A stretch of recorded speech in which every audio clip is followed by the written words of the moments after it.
I'm Ava, and I'm the woman they thought would stay quiet, the woman they thought would break. I'm the mother they tried to erase when it was convenient, the wife who was supposed to forget, the sister who was supposed to forgive. Tonight, I'm the voice they didn't expect to hear, because this time, I'm telling the story, and I'm not leaving anything out. I met Cole when I was 23, and convinced that love was supposed to hurt a little, like new shoes or newly pierced ears. He made me laugh in the produce aisle by juggling oranges he couldn't actually juggle, and when the last one rolled under a display of lettuce, he got down on his knees, blushing, to fish it out. I liked his awkwardness. I liked that he looked at me not like I was a prize, but like I was a surprise. And I was tired of being sensible, tired of saying no, tired of giving my careful, cautious heart to people who handled it like a glass paperweight and then dropped it anyway. So I said yes to coffee, then yes to the second date, then yes to the kinds of compromises you make when you're in love. And sure, you're building something that will outlast the storm. My sister, Nora, was all sparkle and breeze, the kind of woman who could talk a barista into a free pastry and get a cab when it was raining, and every other hand on the street was up. She was the little sister with the big energy. When she met Cole, she hugged him before I could even introduce them. "You're the man who has my overthinking sister smiling at her phone at midnight," she said, like it was already a toast. He smiled back like he had passed an exam he didn't study for. The kind of smile men wear when the room says yes to them and they've done nothing to earn it except arrive. It didn't bother me. Why would it? We were all new then, and newness is kindness dressed in glitter. We married under a white arch in my aunt's backyard. Cheap twinkle lights, plastic chairs, the songs we loved played off a phone into a borrowed speaker. My father cried once, my mother twice, and when Cole and I danced to the song from the produce aisle, the one with clumsy metaphors and too much tambourine, he sang into my hair and promised me a life where every mistake was small. We were poor and beautiful. We were stupid and hopeful. We were right and wrong in equal measure. Our son, Leo, was born on a Tuesday afternoon in late spring, when the tulips were already losing color and pretending they weren't. He came into the world serious, eyes immediately seeking light like he had a map in his brain. For weeks I didn't sleep unless he slept, didn't eat unless he ate, didn't breathe unless he was breathing. I could measure the whole universe with my hands. The crown of his head, the curve of his back, the bird-boned weight of his feet. Cole cried then too, quietly, like he was apologizing to everything he'd ever broken for not being careful soon enough. For a while I thought that would save us. The way he looked at Leo, the way he looked at me looking at Leo, like we were a constellation he could finally name. But love is work, and money is louder than lullabies. Cole's job at the warehouse cut hours, then cut people. He said it would be temporary. He said he had a line on something better. The line snapped. The rent went up. My mother offered to watch Leo if I wanted to pick up more shifts at the clinic. But by then Mom was sick more days than she wasn't.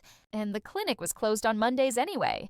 And all the schedules we tried to stack like cards fell across the floor. Cole started going out at night to clear his head, the way men do when they don't want to talk about the head they're clearing. He'd come back smelling like smoke and cheap beer and the kind of courage you can only buy in a bottle. I fought with him about it, then I didn't, because the fighting felt like another job I wasn't good at. Nora came over with lasagna and gossip and soft socks for the baby, said the things sisters say when the house is tired and the future is late. She was glitter and towels hot from the dryer, a story that made me laugh so hard I forgot the laundry on the couch. She bounced Leo and told him secrets he couldn't understand yet. She told me I was doing fine, that everyone was faking competence anyway, that Cole would find his way because he always did. I believed her because I wanted to, because she was the only person telling me the story with a happy ending. When Cole left, it wasn't with a slammed door or a suitcase. It was with a sentence. He sat at the table with the ugly blue mugs we'd bought at a yard sale, looked at the tea he wasn't drinking, and said, "I can't do this anymore."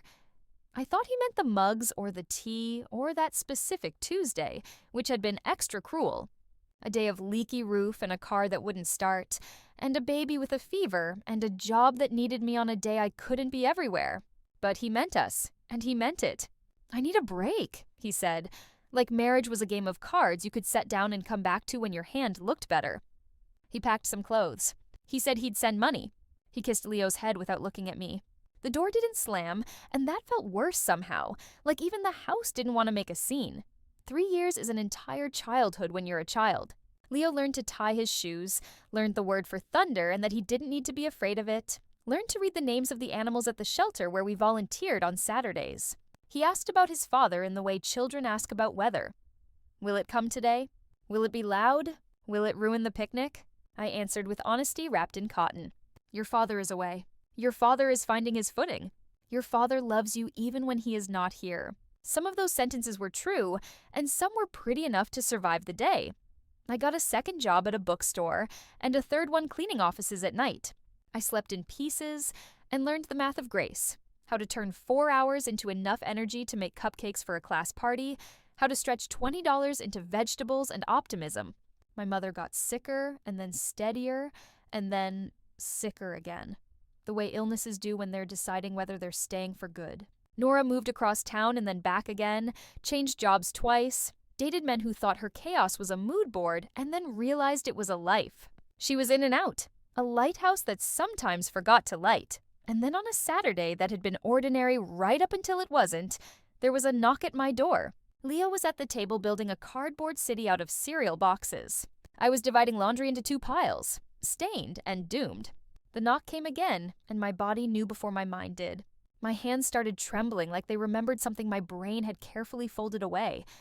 I opened the door, and there was Cole, older by 10 pounds and 2 regrets, wearing a jacket that wasn't his style and a smile that wasn't his either.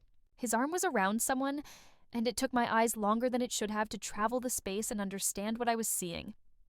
Nora, my sister, her hair shorter than I remembered, her lipstick the reckless red she wore when she wanted to win, her hand resting on Cole's chest like she had found a trophy in the thrift store and decided it looked better in her living room. Leo. Bless him, said the word that cracked the day. Daddy? Cole crouched like a man who had rehearsed this moment, like a stagehand set to cue.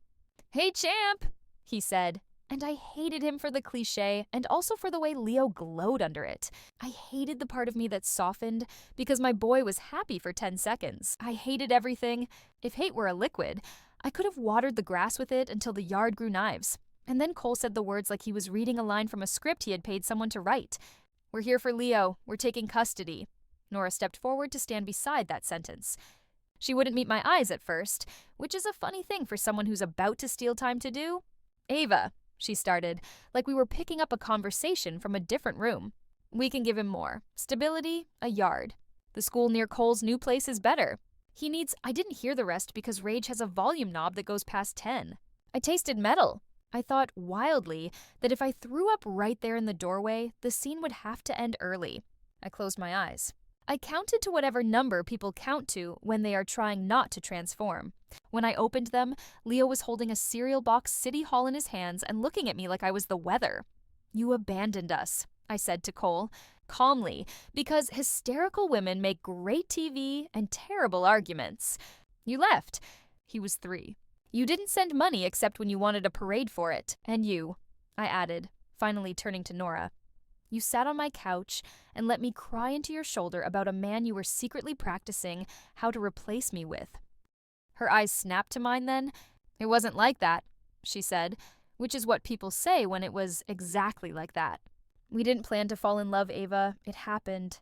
Life happens. And Cole, he's changed. He has a good job now. He can be a good father. He could have been a good father 3 years ago, I said, and then my voice did a thing I didn't expect. It lowered, sharpened, became a knife I knew how to use. You don't get to arrive with your arm around my sister and demand my son like he's a package you forgot on my porch. Cole tried the legal tone then. The one men practice in the mirror when they're trying on power. I'm his father. I have rights. Yes, I said. And I have receipts. And then I closed the door because theatrics matter. I didn't break down.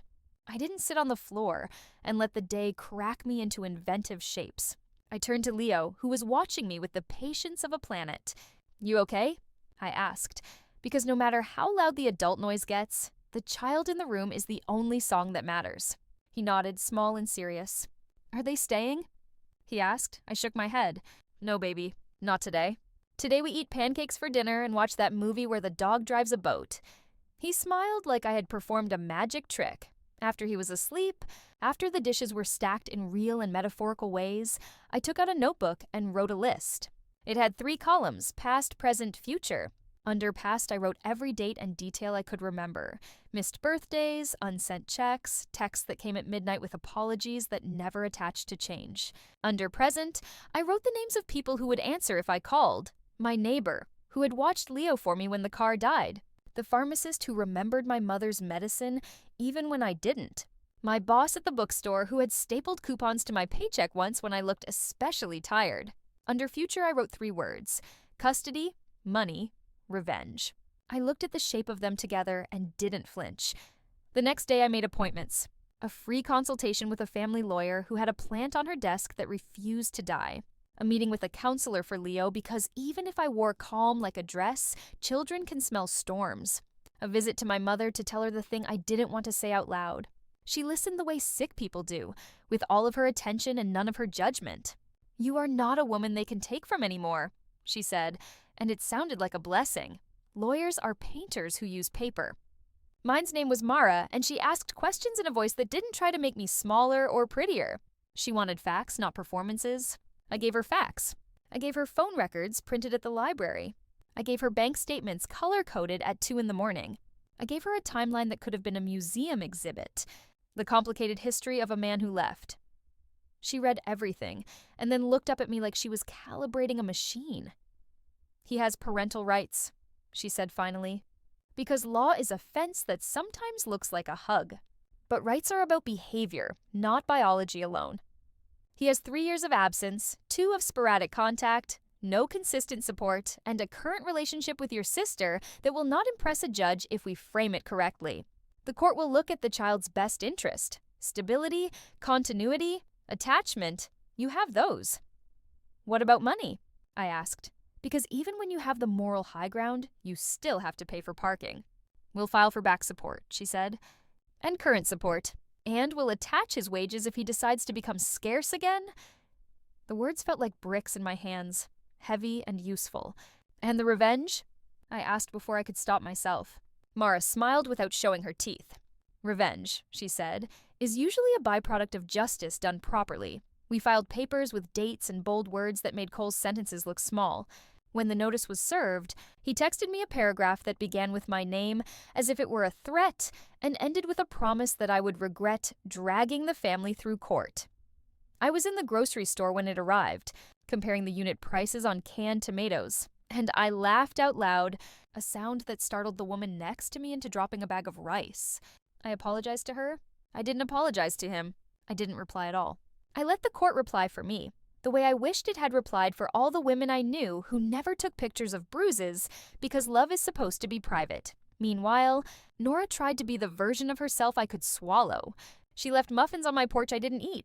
She sent a video of Leo from 2 summers ago, him in a sprinkler, his mouth open in joy, as if she had invented water. She wrote long messages about how complicated hearts are. I didn't reply to those either. I took the muffins to the shelter and handed them to a woman who asked if there was chocolate in them because she was allergic to peanuts. "No peanuts," I said. "Plenty of sugar." She took them like a handshake. If the story were just the court and the papers and the legal dance, it would still matter. But the truth is uglier, and so it's truer. 3 weeks after the knock at my door, Leo came home from school clutching a flyer with a cartoon sun in the corner. "Dad came to school," he said carefully, like he was carrying a cup too full. He said he could pick me up next week from the after-school program sometimes. He said he wants to help. The program had a rule about pickup lists. Cole wasn't on ours. I felt heat behind my eyes that had nothing to do with tears. Who told him that was okay? I asked, and Leo shrugged the way children do when adults are chess and they're spoons. I went to the school the next morning with a folder of documents and a smile that didn't reach anywhere. The principal was a man who wore sweaters with elbow patches unironically and believed in process. "We want every parent involved," he said. "We encourage connection." "Encourage connection with the parent who left," I said, "but please also encourage reading the court filings." I laid the papers on his desk like a feast and watched him chew. "Of course," he said, "of course. We'll update the pickup permissions immediately." I walked out to the car and screamed into my hands until I frightened the birds. Cole tried other angles. He brought toys we couldn't afford when he thought he could parade them. He showed up with a drone on a Sunday afternoon and flew it in the park while Leo ran underneath it. Jumping like joy could make him tall. He brought a bicycle with a bow. and then looked surprised when he realized he couldn't teach a child to ride a bike in an hour when he hadn't been there for 3 years to teach him balance. He filmed them together on his phone, Leo wobbling, Cole narrating his sudden interest like it was a documentary about his comeback. I watched from the porch and counted my breathing and imagined the judge watching that video and saying, "And where were you when the shoes were too small and the homework was hard?" Nora came with him sometimes, softer now, her confidence worn at the edges like a sweater you pull on too often. She tried to talk to me when he ran with Leo toward the ducks. "We didn't try to hurt you," she said, which is the kind of sentence that makes me wonder what her definition of try is. It just happened. We found each other. I looked at the ducks because they were honest. "I hope you never learn what it feels like to be found like that," I said. And then I went inside and washed dishes that were already clean. The first hearing was a weekday morning that smelled like coffee and fear. I wore a dress that made me look like I had slept, and a pair of shoes that had never given me blisters. Mara sat next to me, flipping through a binder with sections so organized it made my teeth hurt. Cole arrived with a lawyer whose suit cost more than 1 month's rent and less than a soul. Nora sat behind them, hands twisted together like rope. When the judge asked Cole where he'd been, he said the word depressed like a credit card. When the judge asked where his money had gone, he said unemployment and bad luck, and I tried. When the judge asked me how Leo was doing, I didn't say resilient because I hate when we put bravery on children like it's a cute hat. I said, "He's 6, he misses what he doesn't remember, he is learning to ride a bike." The judge was not unkind. She was not kind either. She was a scale.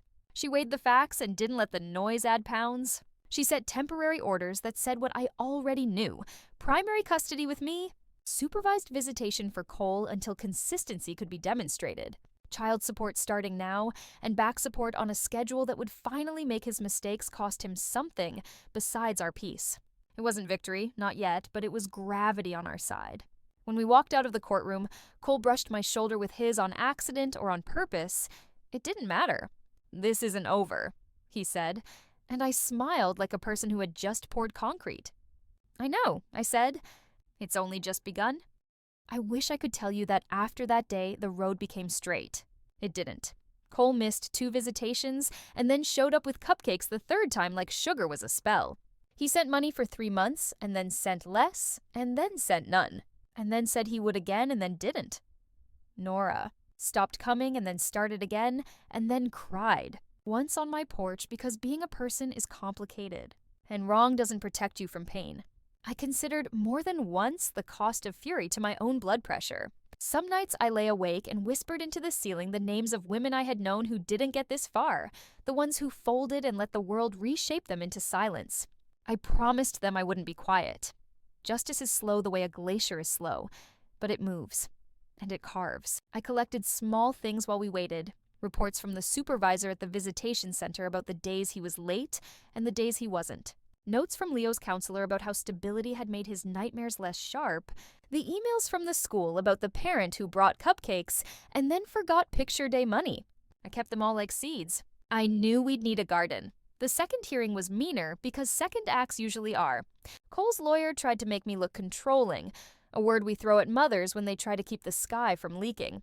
He asked me why I hadn't facilitated more spontaneous time between father and son. I told him I facilitate schedules and security, not surprises. He asked me if I had ever spoken badly about Cole in front of Leo.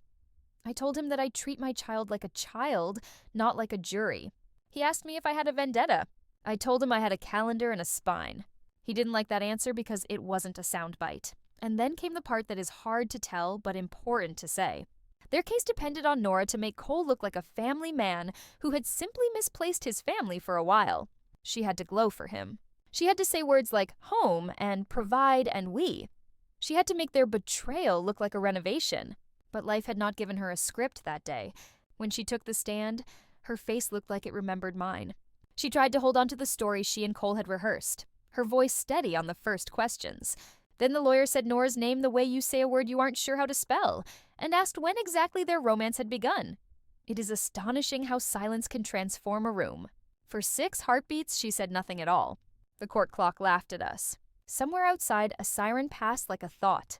Then she said a month I recognized as the month I was still bringing her lasagna in foil, the month Cole and I were still sleeping in the same bed but different weather. It was a month that burned the bridge they were pretending we all crossed together later. Mara didn't breathe. I didn't either. Cole's jaw moved like he was chewing a stone. The judge wrote something down that looked like a stop sign. The rest was a slow unraveling. Under questions that were not unkind but were sharp, Nora admitted small truths that grew teeth.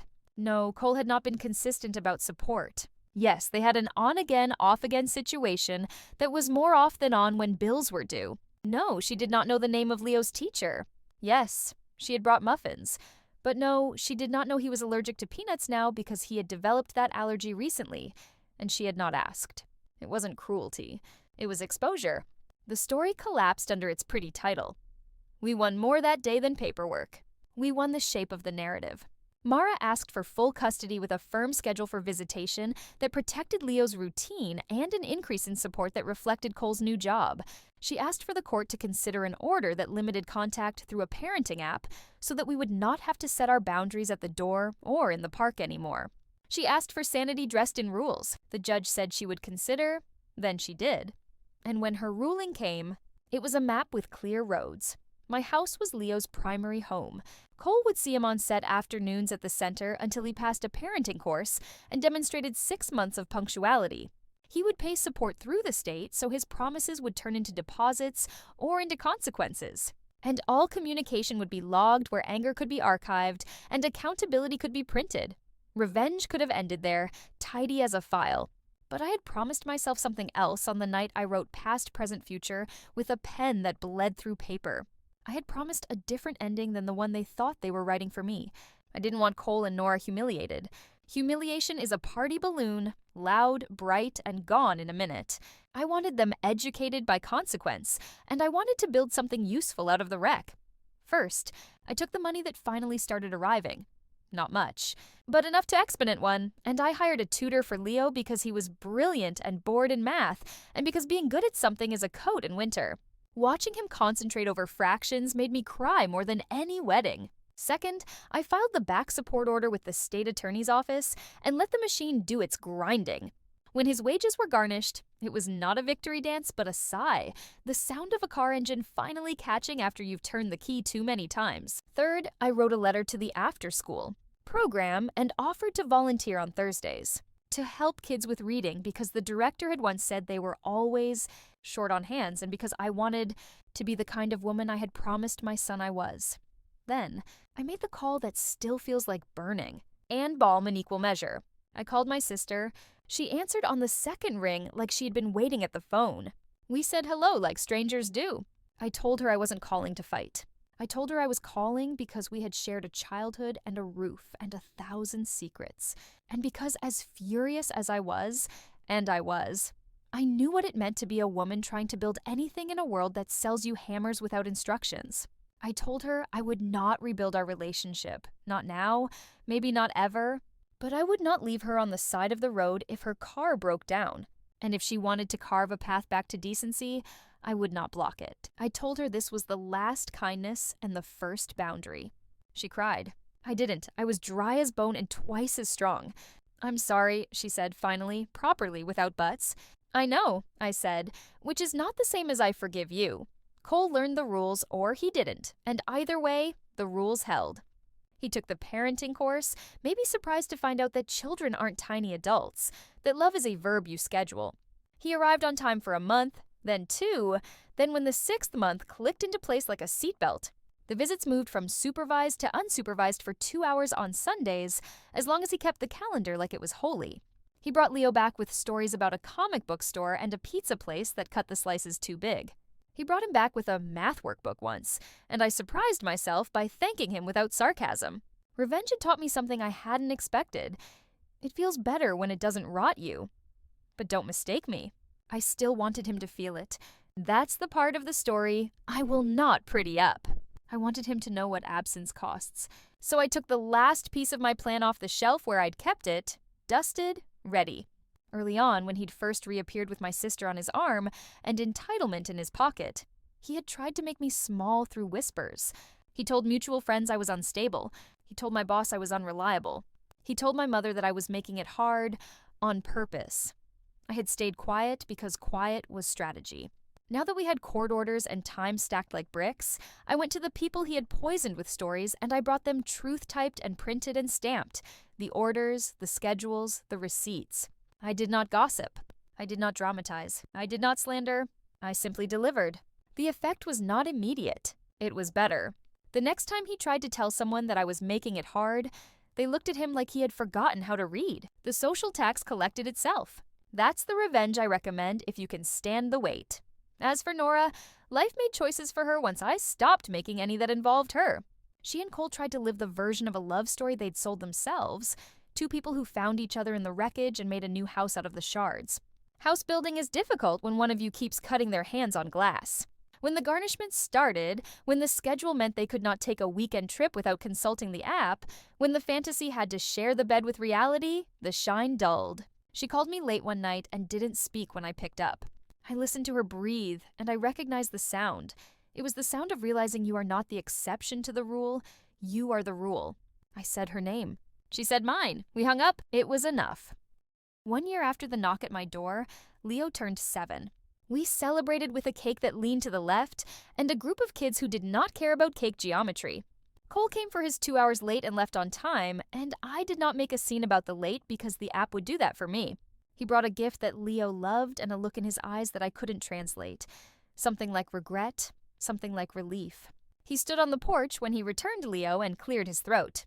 "You did good," he said, and I didn't say thank you because praise from a man who left is soup without salt. I nodded. I closed the door. I locked it. I went to check on my son, who was asleep with a paper crown on his head, the math of his face a proof I could read every time. My mother held on longer than we thought she would, long enough to see the orders made permanent, long enough to squeeze my hand when the judge said the words primary and continuity and best interest. She died in her chair with the soft TV shows playing and a blanket over her lap. At the funeral, Nora stood 3 rows back and cried the way daughters cry, and I did not watch her. After in the kitchen, she came up to me with her palms open. "I would like to help with the donations in Mom's name," she said, "to the shelter." I nodded and told her there was a small list. She followed it exactly. It didn't fix anything, but it fixed that. 2 summers later, I opened the bookstore early on a Saturday, the quiet kind of morning that feels like it belongs to you. Leo sat on a stool with his comic while I counted out the register. The bell on the door rang, and a couple came in for recommendations, a teacher looking for something for her class, a man searching for a gift for a sister who had just survived chemo. I was good at this now, this small life where the plot was steady and the characters were kind. The door rang one more time and Cole walked in alone. No swagger, no script. Leo looked up, hopeful, and then frowned. "It's not Sunday," he said. "I know," Cole said. He had a paper in his hand, folded in half. "I wanted to give you this," he said to me, holding it out, the way you might offer someone your resignation. I took it. It was a transfer notice for his job. He was moving 2 states away. The court orders would change. The visits would become summers and holidays. The money would travel electronically. He had talked to Mara through the app. The formality of it felt like the end of a play. "I thought you'd be happy," he said, and I looked at him fully, really, for the first time since the door knock. He was a man who had learned some things late, and others not at all. "I am happy when things are clear," I said.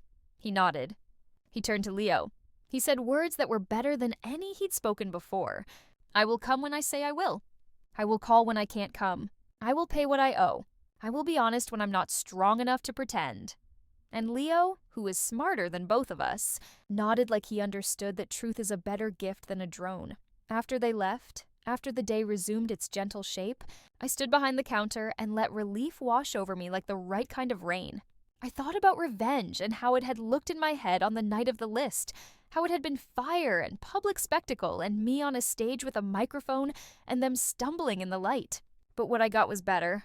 I got routine and law and the kind of justice that leaves you with a home that stays where you put it. I got the satisfaction of watching consequences be the teacher I could never be for them. I got my son's laughter in a room that didn't shake. If you're listening to this and you're the woman at the table with the ugly mugs, the woman who keeps phone records printed at the library, the woman whose child is watching her like she is the weather, know this: you do not have to perform your pain to win. You do not have to be the loudest person in the courtroom. You do not have to be liked by the people who broke you. You have to be consistent. You have to be boring for a while. You have to be the calendar and the spine. It is not glamorous, but it is the kind of revenge that lasts longer than gossip. As for Nora, the last time I saw her, she was walking out of a different courtroom. A small one, civil, a matter of money owed and not paid. Not to me. A landlord, maybe? Or a friend she'd borrowed from one time too many. She saw me and didn't run. She stood there and lifted her chin the way we both do when we refuse to drown. "I'm trying," she said. "Good," I said. "Try harder." It wasn't sisterly. It was honest. She nodded. We went in different directions, like two people who had learned the same lesson in opposite ways. I didn't win because the judge liked me best. I didn't win because fate finally felt sorry for me. I won because I refused to let their narrative become my son's childhood. I won because I built a case out of Tuesdays. I won because revenge, when you do it right, doesn't look like vengeance. It looks like custody papers and pay stubs and a boy who trusts doors again. So that's my story. Not the one they came to tell on my porch, arm in arm, like the ending had already been decided. My story. The one where the mother doesn't disappear when the father returns with a prettier promise. The one where the sister learns that the shortcut cut more than it saved. The one where power is not a loud thing, but a steady one. The one where I keep my son, not because I am louder, but because I am there. The one where love isn't the hero, and neither is rage. The one where I am. And if you're wondering whether it felt good, the day the final order arrived with the judge's signature, and the words that meant we could breathe without looking over our shoulders, the answer is yes. Not champagne good. Not fireworks good. Better. Quiet good. Grocery store good. Socks without holes good. The kind of good that doesn't need an audience. The kind of good that lets you sleep. The door still knocks sometimes. Sellers, neighbors. A kid from down the hall asking if Leo can come outside. But if it ever knocks with that particular rhythm again, if it ever tries to arrive with old entitlement dressed in new clothes, I know what to do. I have a binder and a spine. I have a boy who trusts me. I have a life that I built out of paper and patience. And I have a list on my fridge that has been shortened to one word: forward.